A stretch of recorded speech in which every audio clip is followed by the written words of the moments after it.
Tired of getting ads on Facebook around topics you aren't interested in? We're here to help.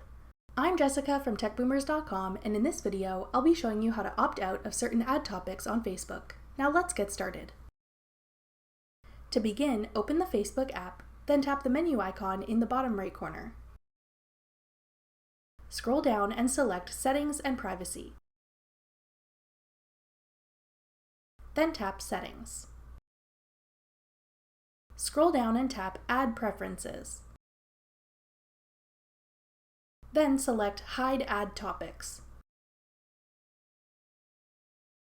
Now select a topic you'd like to hide ads about. Then choose how long you want to hide these ads for: 6 months, 1 year, or permanently. If there's an ad topic you want to hide that you don't see listed here, tap Suggest Other Topics. Type in the topics you'd like to hide, then tap Submit Suggestion. The input you provide here will be used by Facebook to improve the ads presented to you. That's all it takes to opt out of certain ad topics on Facebook. Thanks for watching.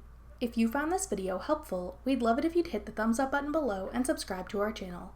We put out great new tech tutorials like this one every week.